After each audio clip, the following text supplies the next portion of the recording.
Draw नहीं मौत का बुलावा। रोड नहीं बड़ी हुई है। 13 साल की देरी ने मकानों को कब्र में बदल दिया।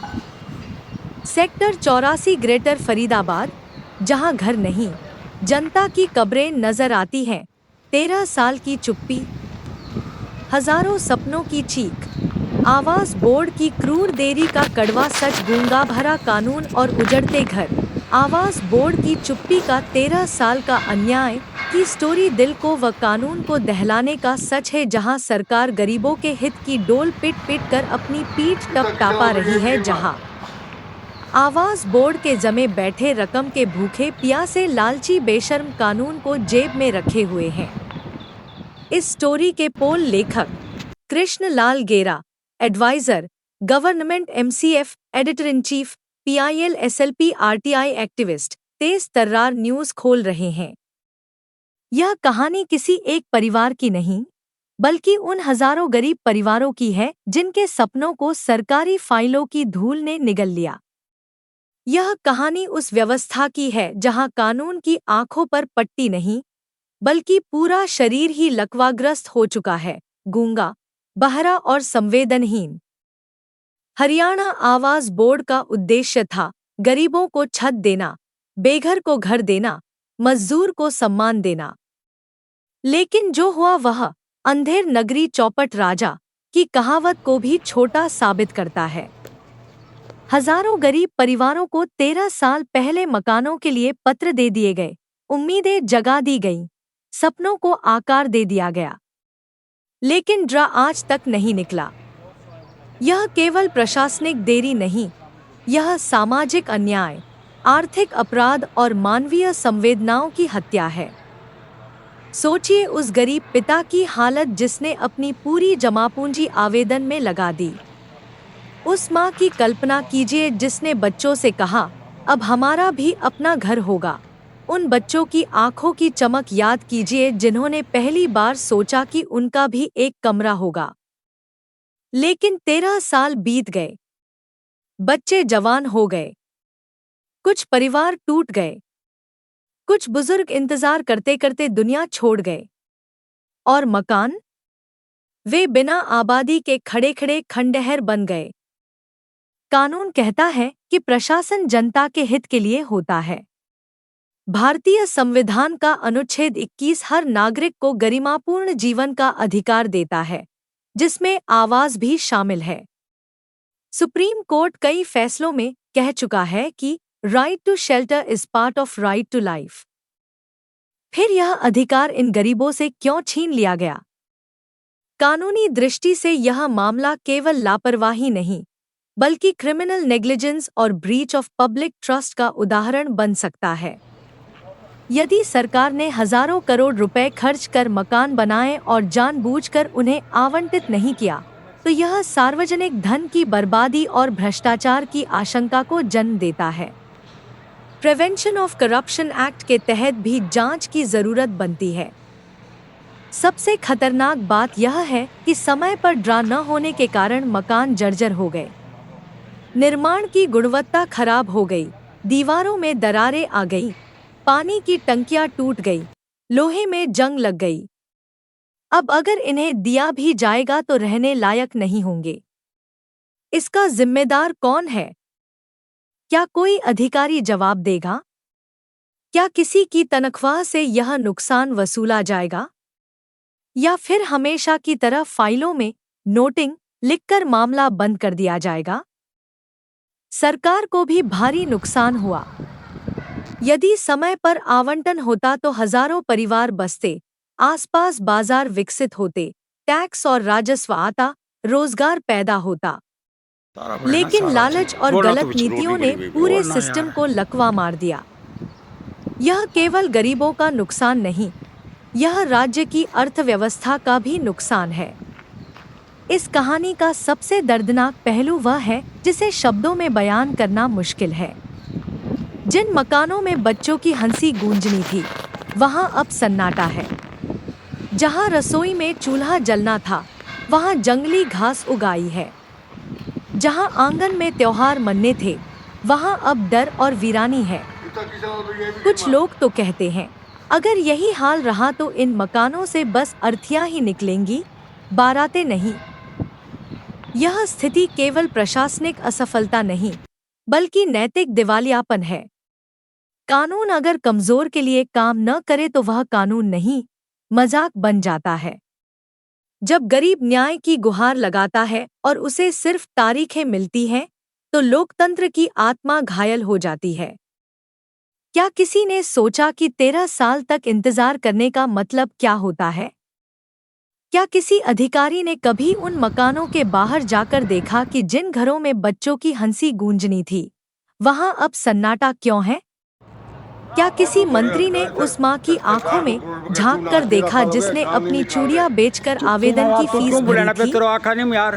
क्या कानून सिर्फ किताबों में रहने के लिए बना है? कहते हैं, घर सिर्फ 4 दीवारें नहीं होता, वह इंसान की इज्जत, सुरक्षा और पहचान होता है। लेकिन यहाँ हजारों परिवारों की पहचान छीन ली गई। उन्हें उम्मीद दी गई, पत्र दिए गए, भरोसा दिया गया, और फिर सब कुछ छीन लिया गया। यह धोखा नहीं तो क्या है? कानून कहता है कि देरी से मिला न्याय, न्याय नहीं होता। Justice delayed is justice denied. तो क्या यह हजारों परिवारों के साथ न्याय की हत्या नहीं है? सबसे दर्दनाक दृश्य उन खाली पड़े मकानों का है। टूटती दीवारें, उखड़ता प्लास्टर, जंग लगे दरवाजे, सूनी खिड़कियां, जैसे हर ईंट चिल्ला रही हो, हम किसके लिए बने थे? क्या किसी ने सोचा कि अगर समय पर आवंटन होता तो यह बर्बादी नहीं होती? क्या यह सरकारी धन की खुली बर्बादी नहीं? क्या इसका हिसाब कोई देगा? कुछ बुजुर्ग ऐसे भी हैं जिन्होंने जीवन भर किराए के घरों में गुजारा किया, यह सोचकर कि बुढ़ापे में अपना घर मिलेगा।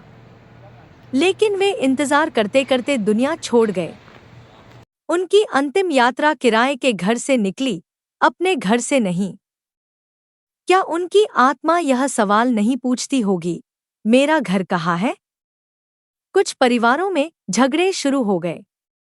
बेटे कहते, आपने गलत जगह पैसे लगा दिए। माँ बाप कहते, हमें सरकार पर भरोसा था। क्या यह भरोसे की हत्या नहीं? कानून के रक्षक अगर खुद ही कानून को मजाक बना दे तो गरीब कहाँ जाए?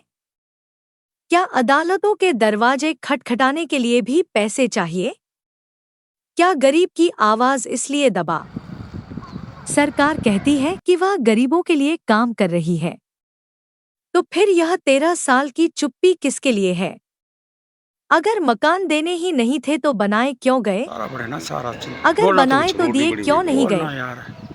अगर नहीं दे सकते थे तो सच बताया क्यों नहीं गया?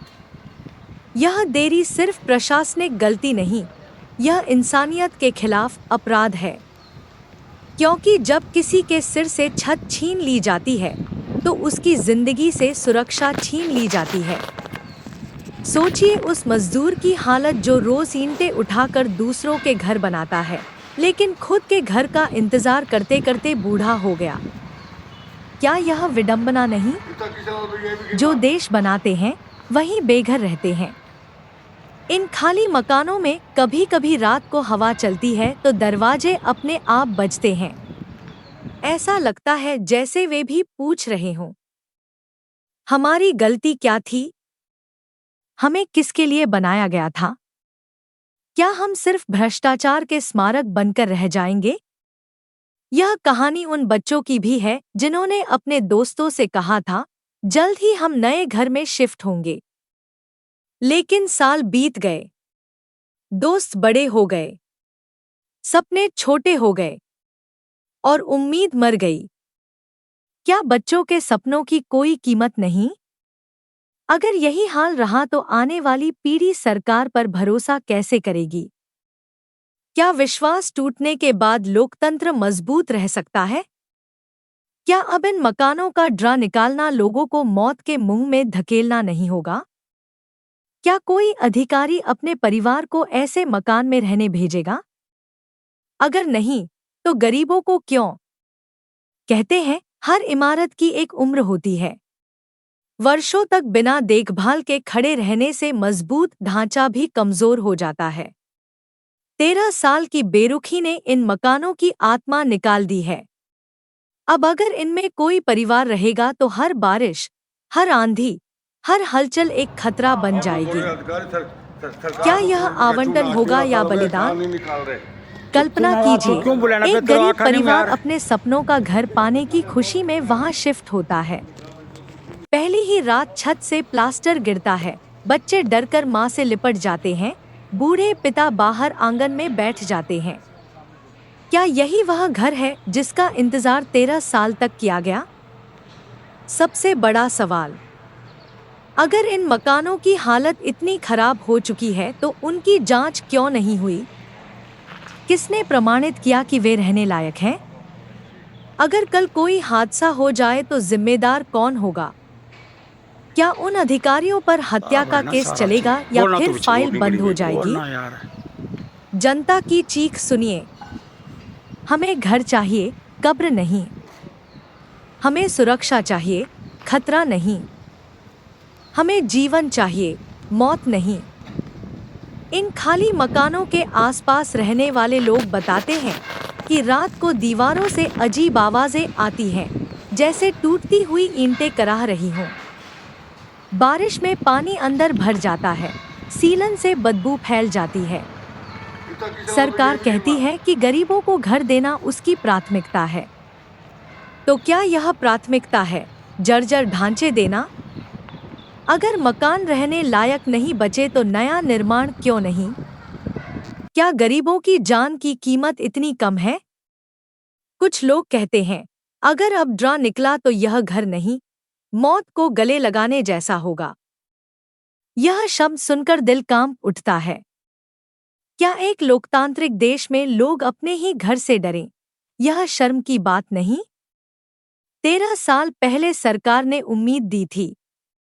आज वही उम्मीद डर में बदल गई है। पहले लोग कहते थे, कब घर मिलेगा? अब कहते हैं, क्या वहां रहना सुरक्षित होगा? यह केवल प्रशासनिक असफलता नहीं, यह मानवीय संवेदनाओं की परीक्षा है। अगर अब भी निर्णय नहीं लिया गया तो यह मुद्दा एक दिन राष्ट्रीय शर्म बन जाएगा। समाधान स्पष्ट है। पहले सभी मकानों की तकनीकी जांच हो। जो रहने लायक नहीं है, उन्हें गिराकर नए बनाए जाए। पीड़ित परिवारों को मुआवजा दिया जाए और जिम्मेदार अधिकारियों पर सख्त कार्रवाई हो। यहाँ की सड़कों पर सन्नाटा है। टूटी खिड़कियों से हवा जब अंदर जाती है तो सीटी जैसी आवाज आती है, जैसे दीवारें खुद रो रही हों। छतों का प्लास्टर झड़ चुका है, लोहे की सरियों में जंग लगकर वे बाहर झांक रही हैं। जमीन धंस चुकी है। कुछ जगहों पर तो दीवारें इतनी झुक चुकी हैं कि लगता है अगली बारिश में गिर पड़ेंगी। स्थानीय लोग कहते हैं कि शाम होते ही यहाँ डर का माहौल हो जाता है। कोई अकेले अंदर जाने की हिम्मत नहीं करता। क्या एक सरकारी आवासीय योजना भूतिया खंडहर में बदल सकती है? अगर बदल गई तो जिम्मेदार कौन? अगर समय पर आवंटन हो जाता तो आज यहाँ स्कूल होते, बाजार होते, मंदिर मस्जिद की आवाजें होती, बच्चों की हंसी होती, त्योहारों की रौनक होती। लेकिन आज यहाँ सिर्फ वीरानी है। यह वीरानी केवल जगह की नहीं, यह व्यवस्था की असफलता की है। शहर बसा नहीं। फाइलों की नीलामी शुरू। सेक्टर 84 का काला सच। यह कहानी सिर्फ जर्जर मकानों की नहीं, यह उस साजिश की कहानी है जहां कानून को खुलेआम चुनौती दी गई, गरीबों के सपनों को रोका गया और फाइलों को अमीरों के बाजार में बेचने की तैयारी पहले ही कर ली गई। शहर अभी बसा भी नहीं, सड़कों पर जीवन आया भी नहीं, लेकिन मकानों की फाइलों की दुकानें सज चुकी हैं। यह आरोप अगर सच है तो यह लोकतंत्र के चेहरे पर सबसे बड़ा दाग है।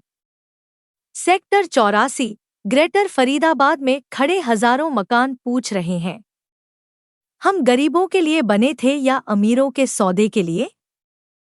हरियाणा आवास बोर्ड की योजना का उद्देश्य था जरूरतमंद को घर।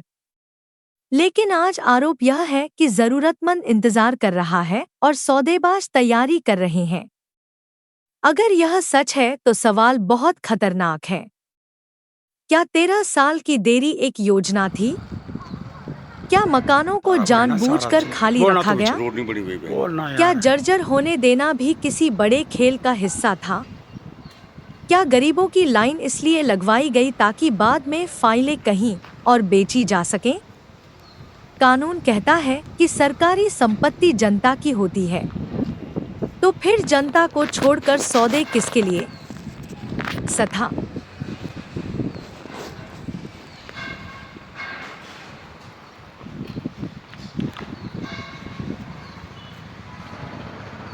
किसान भैया भी गिन मार